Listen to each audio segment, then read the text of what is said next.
Hi, I'm Paul Badham, Associate Director at Harrison Clarke Chartered Surveyors. In this video, we'll be talking about spray foam insulation and why it might be a problem for your building.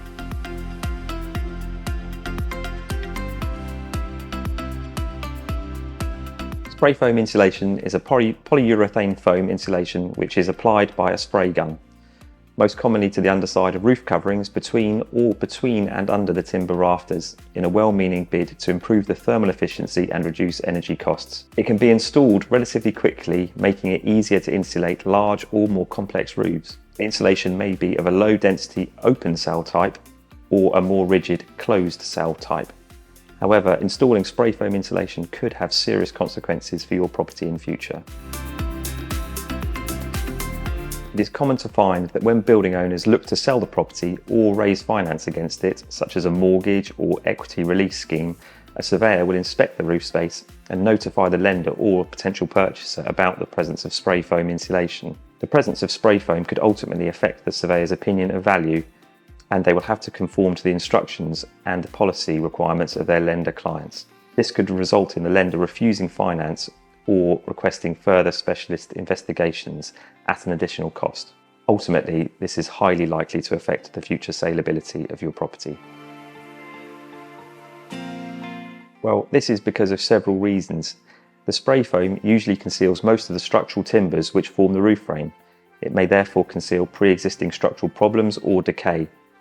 The timbers cannot be fully assessed to determine their condition or their ability to adequately support the roof covering. A leaking roof may go unnoticed for a long time as the moisture may be trapped by the foam, causing unseen decay.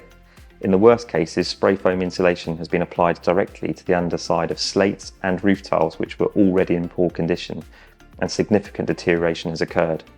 The cost of replacing the damaged timbers and the roof coverings, as well as removing the foam, was significant. Combustible polyurethane foams may increase the likelihood and the extent of damage to the property and adjoining buildings in the event of a fire. They should not usually be installed near sources of potential ignition.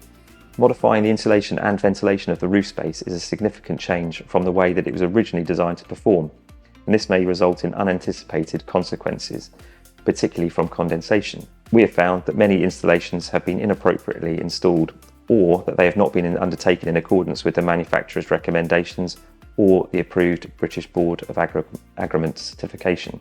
This has caused or created a significant risk of condensation moisture being trapped between the insulation and roofing felt against the timbers, where it can cause unseen decay. In most cases, where insulation has been incorrectly or inappropriately installed, we find high or higher moisture contents within the roof timbers where they are concealed by the foam, placing them at risk of rot. The cost of removing the foam can be significant, and if the roofing felt is old and brittle, this could become damaged in the process of removal, requiring more significant roof repairs. Roofing felts or underlays should also drape between the rafters to allow any rainwater which bypasses the tiles to run behind the tile battens towards the eaves. When the foam is installed, it may push the roofing felt upwards against the tile battens, allowing any moisture to become trapped against the tile battens, and this can also result in their deterioration. We'll be explaining the risks of condensation in more detail and how the installation of spray foam may not always improve energy efficiency in further videos in this series. We'll also be looking at how we inspect roofs where insulation has been installed.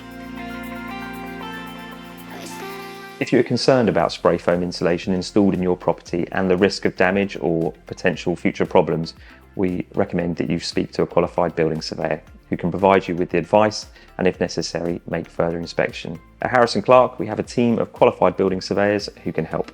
They can be contacted on 023 81 550 051 and look forward to speaking with you soon. If you've enjoyed our content and you'd like to stay up to date with what's going on in the building industry, subscribe to our video channels.